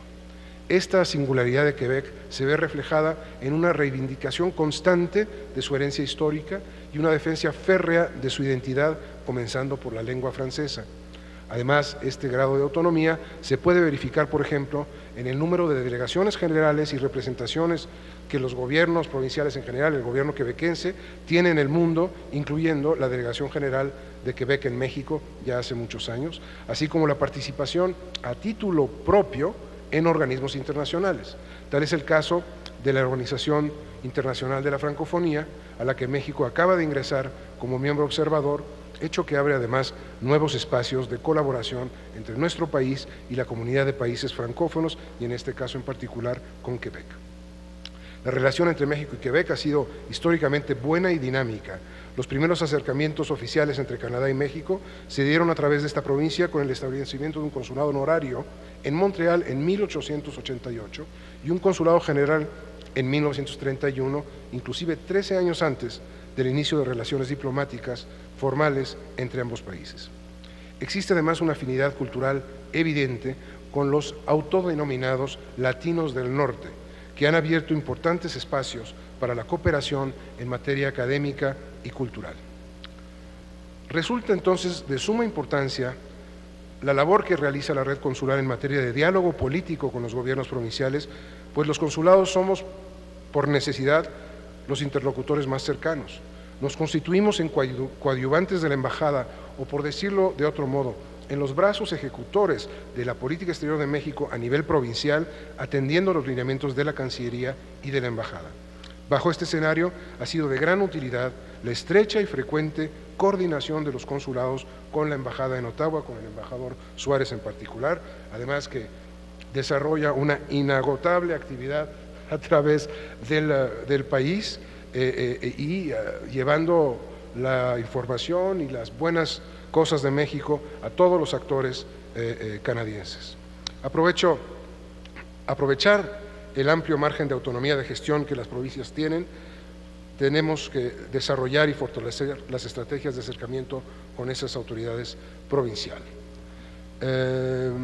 Por ejemplo, durante la presidencia pro tempore de México en la Alianza del Pacífico y bajo el liderazgo justamente de nuestra embajada, se organizaron seminarios sobre este importante esquema de liberalización económica en Ottawa, en Toronto, en Vancouver y en Montreal, en los cuales los embajadores de los 4 países miembros de la AP expusieron las características de esta iniciativa y las ventajas que de ésta se desprenden.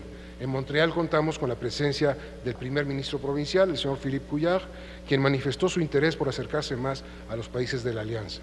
Aunado a esto, los consulados debemos iniciar o reforzar una labor de acercamiento político e intercambio con los actores clave en las circunscripciones electorales de los legisladores federales en sus respectivas provincias para coadyuvar con nuestra embajada en el posicionamiento e impulso de los temas de interés para México en la agenda legislativa de Canadá.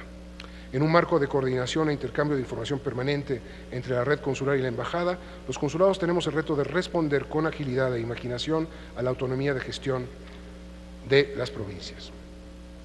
En cuanto a promoción económica y turística, los consulados contamos con el valioso apoyo de las representaciones de ProMéxico y del Consejo de Promoción Turística de México, ubicadas en Canadá. ProMéxico cuenta con oficinas en Montreal, en Toronto y en Vancouver, mientras que el Consejo de Promoción Turística opera desde Montreal y Toronto. Se trata de un ejercicio de colaboración y comunicación permanente con el objeto de sumar esfuerzos, replicar los mensajes, incrementar el número de interlocutores y potenciar el impacto de las campañas de promoción de la imagen de México a los efectos de atraer inversiones, incentivar el comercio e incrementar los flujos turísticos de nuestro país. Quebec es la segunda provincia de Canadá con la que México tiene un mayor intercambio comercial después de Ontario. De acuerdo con el Instituto de Estadística de Quebec, durante 2013 el comercio total entre México y Quebec fue de casi 5.200 millones de dólares. Esto se compara con el comercio que podemos tener con Argentina, por ejemplo. México es el quinto proveedor de mercancías de Quebec, es el octavo destino de sus exportaciones, en suma es el cuarto socio comercial y el primero en América Latina. Para Quebec el comercio con México es superior al que tiene con Francia, por ejemplo, y eso es muy significativo dada el perfil de esa provincia. Hay un gran interés por parte de autoridades e instituciones quebequenses para fortalecer e incrementar sus vínculos con México. La entonces primera ministra Pauline Marois encabezó una importante misión comercial en junio de 2013 a nuestro país. A pocos meses de iniciada la actual administración, hubo una presencia importante también en Guadalajara en el Congreso Mundial sobre Tecnologías de la Información y aunado a esto, como lo mencionó el embajador, se trabaja en la visita del primer ministro de Quebec a México y del premier de Alberta, Jim Prentice. El interés recíproco es recíproco por parte de las autoridades mexicanas. Hemos recibido a un número muy importante de gobernadores en todo el territorio canadiense, Baja California, Chihuahua, el secretario de Innovación de Jalisco estuvo en Montreal, y hay un marcado interés por parte de los dos países por incursionar juntos en sectores que privilegian la innovación aeroespacial, automotriz, tecnologías de información, como uno de los factores centrales que generan riqueza y competitividad a la región de América del Norte. En cuanto al turismo, el número de turistas canadienses que visitó México fue de casi 1.7 millones, lo que representa un incremento del 5% respecto del año 2013. De esa cifra, 370,000 provienen de Quebec. Tan solo el turismo que visita México proveniente de la región este de Canadá es comparable con el que recibimos del Reino Unido, que es nuestro tercer socio turístico.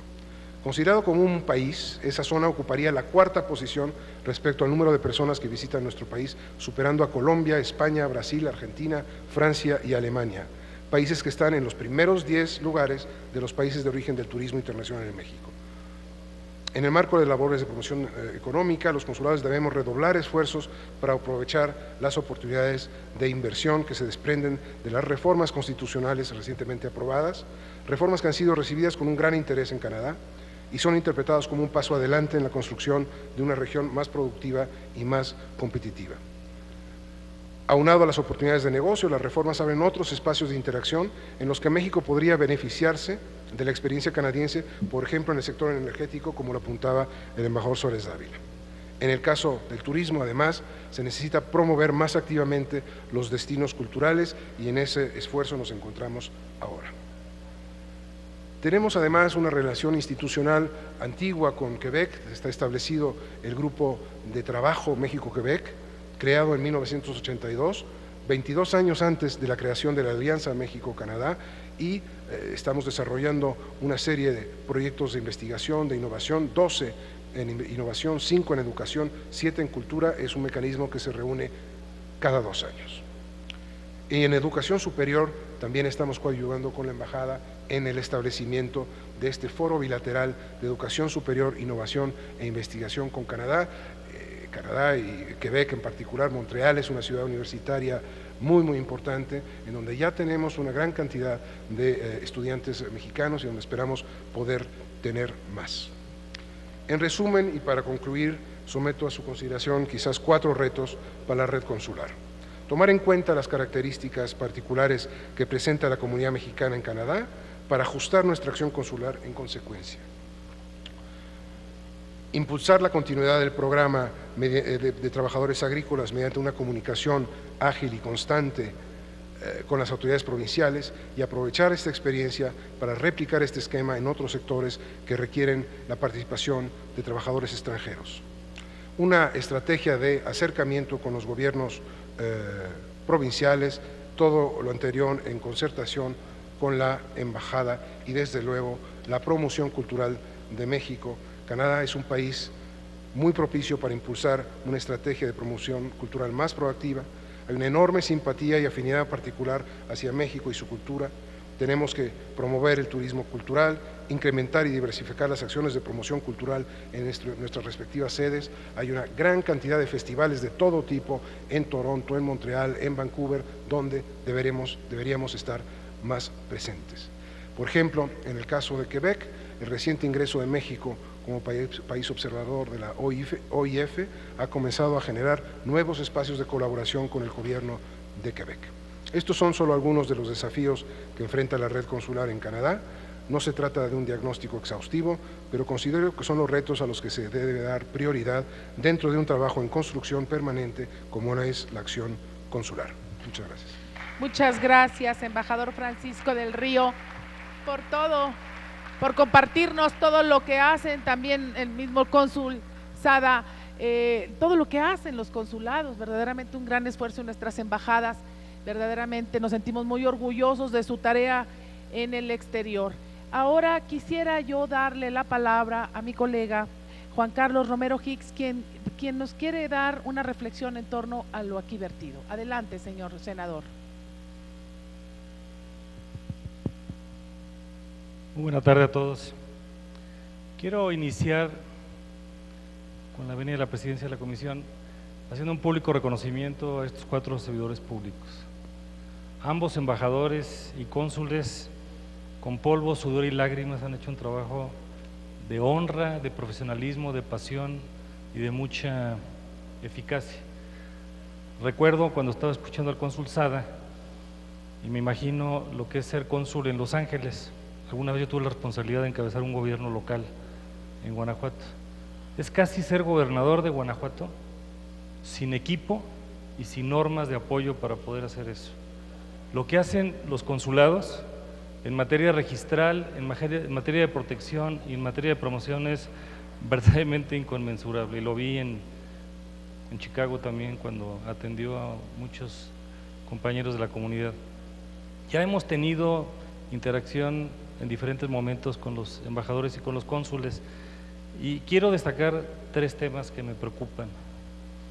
Uno de ellos, donde considero que el Congreso puede apoyar más, es en el tema del FOBESI. O sea, es un esfuerzo muy grande, sin embargo, no somos parte del grupo de trabajo, y lo hemos comentado con la Cancillería, para poder hacer esta cadena virtuosa de educación, cultura, ciencia, tecnología e innovación. Respetamos al Ejecutivo, a las universidades, pero creo que podemos potenciar muchísimo más este aspecto. El dato que daba el embajador Medina Mora de que solamente el 2% que estudia en México es como para cambiar la percepción.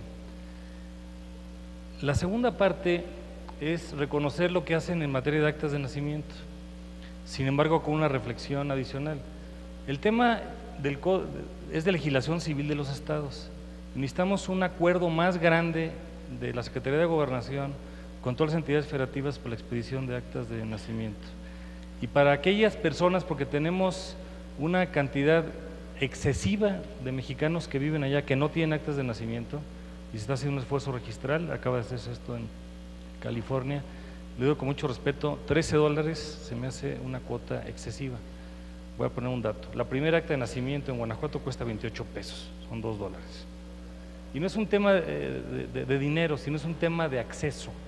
Y creo que en esto hay una labor para, sobre todo ante las posibles medidas migratorias en Estados Unidos, una mejor forma de avance. Y tercero, el tema de los mexicanos en el exterior. Lo decían los embajadores, más que el voto, la importancia es la credencial. Y sé que están haciendo esfuerzos entre el INE y la Cancillería para hacer el registro correspondiente, pero estamos hablando de que urgen tiempos de respuesta y además dejamos nosotros como legisladores 2 omisiones. Una de ellas es que el padrón de los mexicanos en el extranjero no se actualice solamente cada 6 años, porque no van a poder votar solamente para presidente de la República, que ya lo hacían, y ahora para senadores en 2018, sino también elecciones locales. ¿Qué me duele?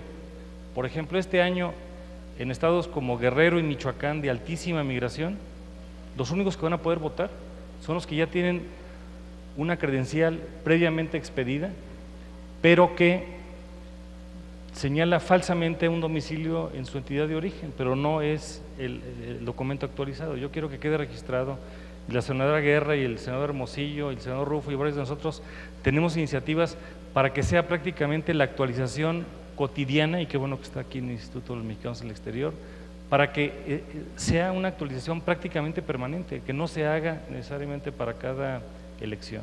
Y sé que por otro lado hay reservas de personas de la Cancillería para el voto, porque consideran que va a ser delicado si hay algún incidente en algún recinto consular o en la propia embajada, pero no había más alternativas.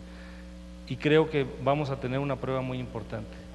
El año próximo se eligen gobiernos locales en estados muy emblemáticos, en Puebla, en Zacatecas, en Oaxaca, etcétera, de altísima migración, y no es culpa de la Cancillería, pero no estamos preparados ni en el INE ni en la legislación para poder colaborar apropiadamente. Por lo demás, muchas felicidades. Es un honor que nos representen y lo hacen muy bien. Muchas gracias, senador Juan Carlos Romero Hicks, por sus preguntas y sus reflexiones. Y antes de que nuestros ponentes puedan dar una respuesta a las inquietudes, le vamos a dar el uso de la palabra, que también la solicitó al senador Víctor Hermosillo, y se la da adelante, señor senador. Muy buenos días a todos.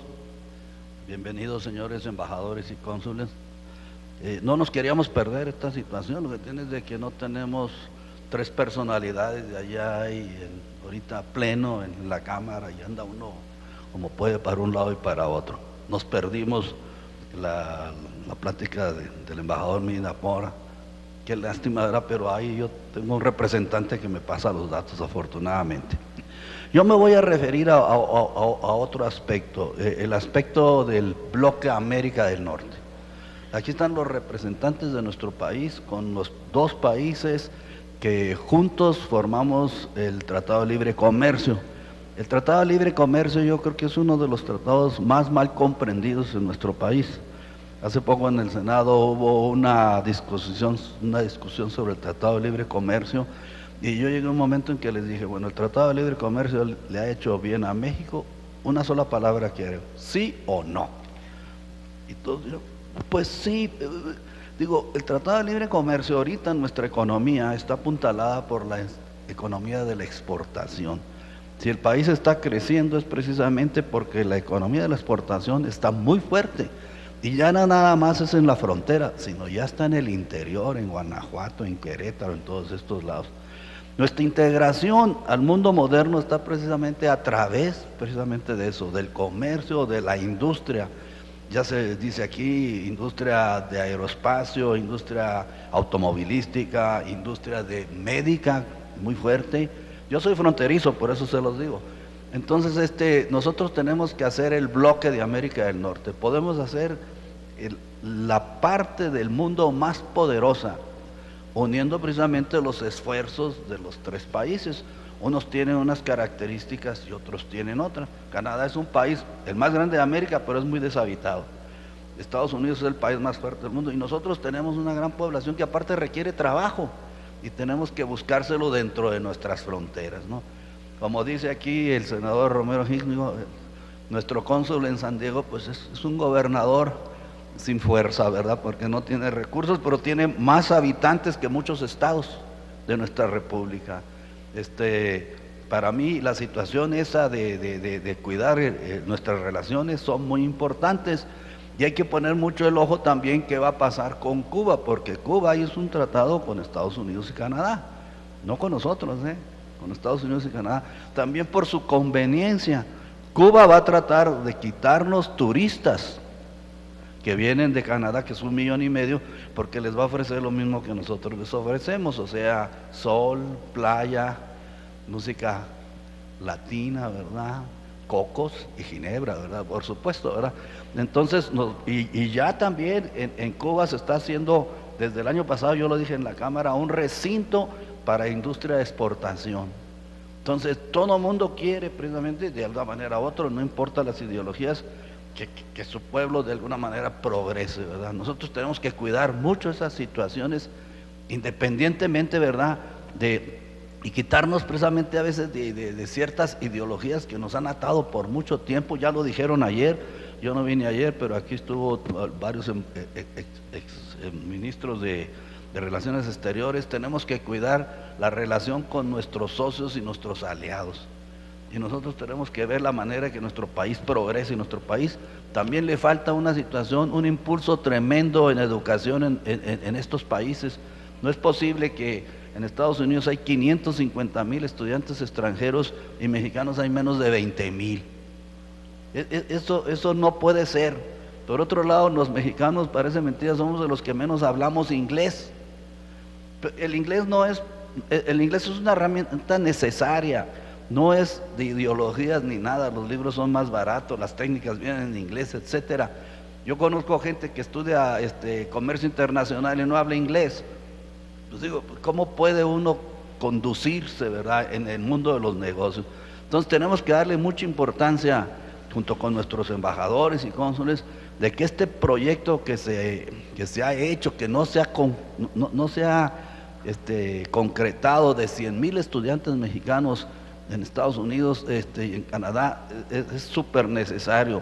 De esa manera nos vamos a conocer. A veces, cuando no conoce una persona o un país, se forma otra idea de la realidad, y esto tenemos que verlo, ¿verdad? Y sobre todo en cosas tecnológicas. Parece que la Universidad de Texas ya está abriendo un poco, pero lo que tenemos que hacer es impulsar la educación y el comercio y la industria, porque es lo que va a sacar enfrente a nuestro país. Entonces yo felicito mucho a nuestros embajadores, vean el esfuerzo que hacen, muchas veces incomprendido. Digo, y por otro lado también a los cónsules, que son precisamente sus brazos derechos tanto en la Unión Americana como en Canadá, para hacer su trabajo. Bienvenidos. Muchas gracias, senador Víctor Hermosillo y Celada, por sus reflexiones y sus cuestionamientos. Ahora yo tengo para concluir, solamente una pregunta para ustedes. ¿Cuáles serían los retos de la cumbre trilateral de líderes, embajador Suárez Dávila? ¿Cuáles serían exactamente los temas que debería México de poner sobre la mesa? Todos sabemos que va a ser después de las elecciones en Canadá, pero quisiéramos saber cuál es su postura al respecto. Y por su atención, muchas gracias, no sin antes pedirle a nuestros ponentes que dieran por favor respuesta a algunas preguntas que se hicieron llegar por escrito por parte de los asistentes y por los mismos senadores.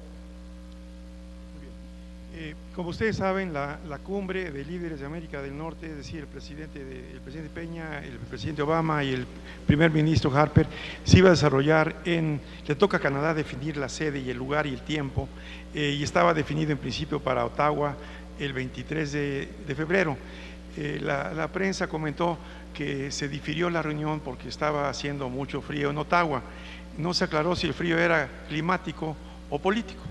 El caso es que se difirió por mucho frío. Entonces, lo que se está diciendo ahorita básicamente es que la cumbre va a ser después de las elecciones programadas ya, en principio en Canadá, para el 19 de octubre. La cumbre será después del 19 de octubre. Eso es un poco lo que se está determinando. Temas. Yo diría que los temas de la cumbre, pues es lo que aquí se ha comentado en los dos paneles, que la verdad han sido dos grandes paneles y aquí se han comentado todos los grandes temas. Yo diría que los grandes temas son precisamente lo que es la segunda etapa de NAFTA. Es en la práctica otro NAFTA, ya no es comercio, son básicamente los nuevos temas, que es lo que espero que se comente bien en 20 años, es energía, en primer término. En segundo lugar es justamente innovación, educación, es el segundo gran tema. Vinculado con ese es el movimiento de personas. Son tres temas obviamente de largo plazo, pero que tiene que empezarse a trabajar ya. Y como aquí también se ha dicho, el otro gran tema va a ser crecientemente los temas regionales y los temas internacionales. La verdad, ya tuvimos, quisieron también comentar, el trabajo sigue, el hecho de que se haya diferido la reunión cumbre de febrero, eso no significa que no hay enorme actividad. Hubo una reunión extremadamente constructiva en que el anfitrión fue el secretario de Estado Kerry de Estados Unidos, con presencia del canciller Mi de México, el canciller, y el canciller Baird de Canadá. Fue una reunión muy constructiva en que se trabajó sobre estos temas, se sigue trabajando. Ya aquí se vio gran tema, cambió la geografía política del hemisferio, ya cambió. Cuba juega un papel muy importante como tema regional, como aquí se dijo, juega un papel muy importante el Caribe. Hay que prevenir que no haya una catástrofe grande en Haití, la infraestructura está de mírame y no me toques. Si hay un temblor o una inundación o un ciclón, hay que trabajar en el Caribe. Hay que trabajar, como se dijo antes, en la conectividad. Ya es un tema la conectividad del Caribe. Es financiar que haya un avioncito que recorra las islas, ¿verdad? Es tan sencillo como eso, o un barquito que no lo tiene. Y la otra parte es justamente Centroamérica. Efectivamente, la conectividad energética es un tema de mayor, y es volver a los temas económicos que nos dieron gran prestigio. Internacionalmente, cambio climático. Yo creo que aquí lo que se dijo son los grandes temas de la agenda de los líderes cuando se reúnan, pero se seguirá trabajando de aquí entonces, no se paraliza, no es una agenda pasiva. Adelante, cónsul Sada. Palabra. Gracias. Agradezco, señor exgobernador, senador Romero Hicks, señor senador Víctor Hermosillo, sus comentarios. El tema de las actas de nacimiento es fundamental, efectivamente. La base de datos que tenemos es la que tiene el RENAPO, pero no tenemos las bases de datos de los estados. Entonces, nuestro porcentaje de eficiencia en cuanto a dar este servicio está siendo limitado. Es algo que, bueno, nosotros estamos informando a la Cancillería permanentemente para que no se empiece a generar la frustración de los connacionales que van a solicitar el acta de nacimiento y resulta que no se las podemos dar como se ofreció. Me parece que es fundamental lo que usted menciona, que se haga un convenio más amplio con los gobernadores para que sí proporcionen las bases de datos, aunque no estén totalmente validadas. Es decir, para los propuestos de nosotros lo que es importante es demostrar que son connacionales, punto. Y con eso damos un documento que lo quieren para sacar su licencia de manejo o para regularizarse vía DACA o DAPA. O sea, no tiene que ser tan estricto el escrutinio. Entonces, si en ese sentido se puede dar el siguiente paso, es fundamental. Y queda como pendiente el tema de las identidades, es decir, el otro factor, el otro requisito para poder dar un documento nosotros es que se identifiquen como mexicanos y tienen que andar haciendo una serie de peregrinajes sus familiares en los municipios, en las ciudades más remotas, para que les den un documento de que estudiaron en el kinder o que estudiaron en la primaria o la secundaria. Entonces estamos incompletos y todavía estamos limitando mucho a nuestra gente. Yo creo que este clientelismo tiene ya que eliminarse de una vez por todas para no andar trayendo a nuestra gente de arriba para abajo, porque es muy triste y muy frustrante el que no les podamos dar el documento que merece. El cobro, señor senador, no lo definimos nosotros, eso nos ordenaron que cobramos $13 y $13 cobramos, que a los paisanos se les hace barato porque de otra manera tienen que andar pagando a una serie de gentes para que les puedan sacar un acta de nacimiento en sus lugares. El documento más caro es el que no existe y que no se puede conseguir. De manera, y un comentario sobre el voto. Estuvieron por ahí consejeros electorales recientemente, decían hacia donde se están orientando es que nosotros en los consulados captemos la información, que de hecho ya la captamos, porque para la matrícula consular es exactamente lo mismo. Remitamos al INE, el INE emite la credencial y se la remite directamente al interesado. No tenemos nosotros que participar en este proceso, lo cual me parece que sí nos eliminaría el tener que estar involucrados directamente en el tema de las credenciales del elector. Se está afinando, no nos han dicho exactamente cómo va a ser, pero son pasos importantes, usted lo señaló muy bien. Lo que le importa es la credencial, posiblemente no tanto votar, y son dos cosas diferentes. Gracias. Muchas gracias, señor cónsul. Y quiero decirles que a nombre del Senado de la República agradecemos la presencia, las ponencias, la sapiencia del embajador Eduardo Medina Mora, del embajador Francisco Suárez Dávila, del cónsul Carlos Manuel Sada Solana y del embajador Francisco del Río. Muchas gracias por acompañarnos, muchas gracias por compartir sus experiencias, su trabajo y sobre todo el estar aquí acompañándonos en este foro muy importante para la vida del Senado de la República. Gracias a mis colegas senadores Víctor Hermosillo y Romero Hicks por sus reflexiones, y voy a pedir por favor al personal del Senado de la República haga entrega y pedirles a los senadores que nos acompañen para una foto, hagan entrega de unos pequeños presentes a nuestros ponentes. Bueno, pues de esta manera se llevó a cabo el panel La visión de los representantes diplomáticos de México en América del Norte, en el cual los presentes manifestaron cuál es su visión